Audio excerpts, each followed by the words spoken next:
काल सर्पदोष। नमस्ते दोस्तों, आज का टॉपिक है काल सर्पदोष। मैं आप लोगों से यहाँ पर कुछ पॉइंट्स शेयर करूँगी जिसके बेस पे आप लोग ये समझ सकते हैं। अगर आप लोगों के पास अपनी कुंडली नहीं है फिर भी इन बेसिक पॉइंट्स को आप देखकर आप या सुनकर आप जज कर सकते हैं कि आपके साथ भी क्या काल सर्पदोष है। तो जो फर्स्ट पॉइंट है वो ये है कि जिन लोगों के चार्ट में काल सर्प होता है उन लोगों की लाइफ डिफिकल्ट होती है एज कम्पेयर टू जो नॉर्मल इंसान है। किसी की लाइफ आप देखे होंगे, आप अपने आसपास नोटिस किया होगा, कुछ लोगों की लाइफ बहुत स्मूथ होती है, कोई बड़े इवेंट्स नहीं होते उन लोगों की जिंदगी में, कोई उठापटक नहीं होती, कोई उथल पुथल, खास कोई उथल पुथल नहीं होती है उन लोगों की लाइफ में। और इसके विपरीत आप लोगों ने कुछ लोगों की लाइफ में देखा होगा कि बड़े बड़े घटनाएं हुई हैं, बड़ी-बड़ी इंसिडेंट्स हुए हैं। हालाँकि वो वहाँ से निकल गए हैं और वो बहुत बढ़िया और आगे चले गए और ऊपर चढ़ गए और ऊँचाइयों को छू रहे हैं। लेकिन बाधाओं के साथ, बाधाएँ आ रही है, बाधाओं को पार करके आगे जा रहे हैं, ठीक है? तो अगर ऐसा कुछ आप देख पा रहे हैं, ऐसा कोई ग्राफ आप नोटिस कर पा रहे हैं आपकी ज़िंदगी में, तो बिना हॉरोस्कोप देखे आप ये एक लगभग आप समझ सकते हैं कि काल सर्पदोष है आपके चार्ट में, ठीक है? अब जो पॉइंट नंबर 2 है वो ये है कि जो काल सर्पदोष होता है ना, वो जो मुझे समझ में आया है, ये चीज़ों को तोड़ता है। ये चीज़ों को तोड़ता है। कैसे तोड़ेगा? जैसे आप मान के चलिए आपको बहुत किसी चीज़ का बहुत ज़्यादा डिज़ायर है, बहुत ऑब्सेस्ड है आप किसी व्यक्ति को लेकर या पर्टिकुलर किसी गोल को लेकर, या जो भी आपके अंदर का कोई एक पर्टिकुलर कुछ है जिससे आप बहुत ज़्यादा ऑब्सेस्ड है, या जो आप एकदम हाई डिज़ायर बोलते हैं ना, कि एक तृष्णा, एक प्यास कि आपको ये चीज़ चाहिए ही चाहिए।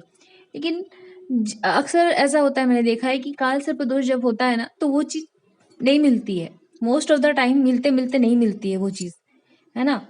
तो और ऐसा एक बार नहीं, दो बार नहीं, ऐसा कई बार अगर आपने एक्सपीरियंस किया है कि आपको ना नहीं मिलती है।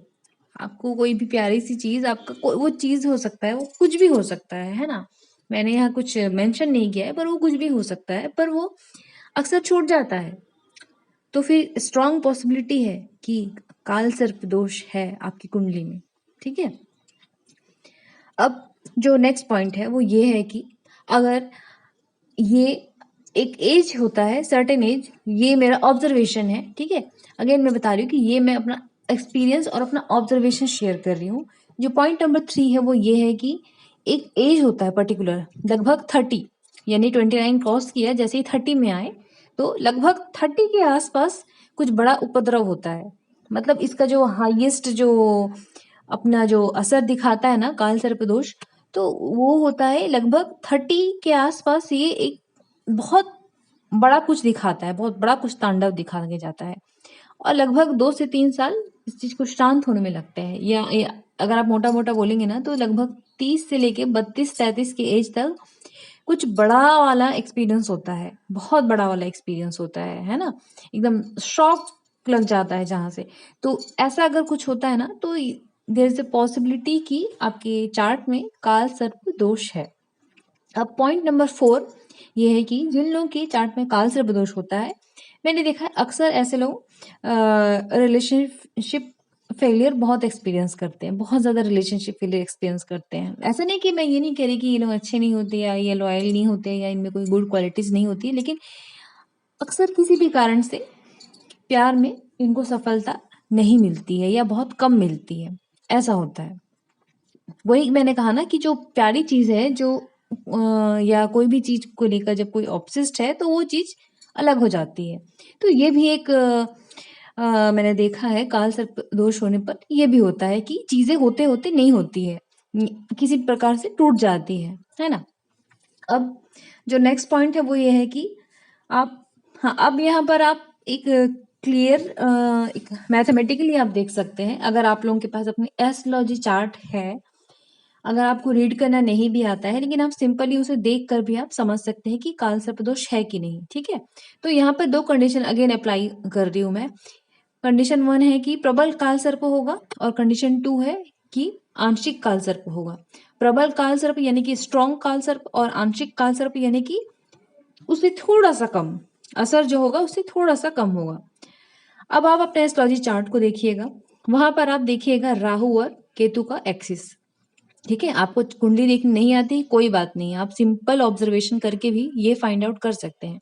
आप देखेंगे कि एक एक्सिस होगा, राहु के जस्ट ऑपोजिट में केतु बैठा होगा, या अगर आप केतु को पहले देख रहे हैं तो देखेंगे कि उसके जस्ट ऑपोजिट में राहु बैठा है। ये हमेशा ऐसे ऑपोजिट ही बैठते हैं, एक एक्सिस होता है। ठीक है, अब आप देखिएगा कि बाकी के जितने ग्रह हैं, बाकी की जो भी सूर्य, चंद्रमा, मंगल, बुध, गुरु, शनि जो भी है, अगर ये सारे के सारे प्लैनेट्स इस राहु केतु एक्सिस के किसी भी एक साइड में बैठे हुए हैं, आइदर लेफ्ट और राइट, है ना, कुछ भी हो सकता है।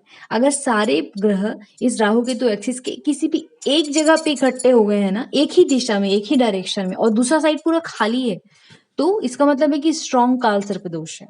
ठीक है, और इसके ऑपोजिट अगर आंशिक है यानी कि पार्शियल है, तो आप देखेंगे कि सारे प्लैनेट्स तो एक साइड है, एक आधी कोई प्लैनेट्स जो होगा वो दूसरी साइड होगा।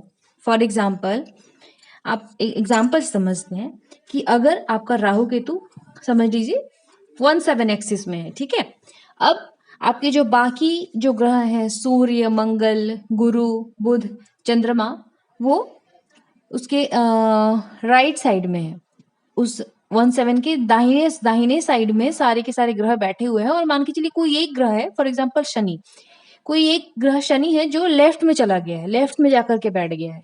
ठीक है, तो ये होगा कि आपकी कुंडली में आंशिक काल सर्प है, लेकिन दोष ये भी है, इसको भी आप नकार नहीं सकते। जितना तकलीफ इस प्रबल काल सर्प की वजह से होता है, यानी कि पूर्ण काल सर्प की वजह से होता है, उतना ही जो मुश्किल है ना वो आंशिक में भी होता है, थोड़ा बहुत कम हो सकता है ना। खैर मेरे अकॉर्डिंग दोनों ही बहुत वो होते हैं, डिफिकल्ट होते हैं, दोनों ही बहुत कठिन होते हैं, दोनों ही काल सर्प को डील करना। तो इस प्रकार से आप देख सकते हैं कि काल सर्प दोष है या नहीं है। ठीक है, अब कुछ यहाँ पे सिंपल रेमेडीज है कि आप क्या कर सकते हैं। अगर आपने देख लिया है इस पूरे वीडियो में, मैंने जो अब तक के जो भी पॉइंट्स शेयर किए हैं, अगर ऐसा कुछ भी आप फील कर रहे हो तो आपने क्या करना है, घर बैठ के सिंपली आपको महामृत्युंजय जाप करना है, कुछ भी नहीं करना है आपको, है ना। मैं आपको ये सजेस्ट नहीं करूंगी कि आप कहीं जाकर पूजा करवाइए, शांति अगर आप करवा सकते हैं तो ये बहुत बहुत अच्छी रेमेडी है। ठीक है, कि आप नासिक में जाकर इसकी शांति करवा रहे हैं, लेकिन अगर आप नहीं कर सकते तो आप महादेव से खुद से जुड़िए, अपनी आत्मा से जुड़िए, महामृत्युंजय मंत्र का रोज 108, एटलीस्ट सुबह 108 और शाम को 108 बार मंत्र का उच्चारण करिए, है ना। और जितना भी जो भी होगा काल सर्प दोष का जो इसका जो टाइमिंग होता है, जो डिवाइन टाइमिंग होता है, जहाँ पे इसको उपद्रव मचानी होती है, इसको तांडव मचाना होता है, जिंदगी में जो भी उठापटक लानी होती है वो तो रहेगा ही। लेकिन जब आप कंटिन्यू करेंगे महामृत्युंजय मंत्र, सुबह उठ के एक माला किए, फिर शाम को एक बार और कर लिए आरती के समय, तो आप कितना करेंगे। ग्रह ना एक दिन आप ना जीत जाएंगे, एक दिन आप देखेंगे कि ग्रहों के ऊपर आप बैठे हुए हो और महादेव का जो हाथ है ना आपके सर पे है, एक दिन आप उस कंडीशन में पहुंच जाओगे और वहां पे फिर ना कुछ नहीं रहेगा, कोई दोष नहीं रहेगा वहां पर। फिर आप रहोगे और महादेव रहेंगे, और कुछ नहीं बचेगा उस दिन, आप जुड़ जाएंगे उस दिन महादेव से, है ना। तो ठीक है, मैं मिलती हूँ अपने अगली वीडियो में, तब तक के लिए bye bye and take care.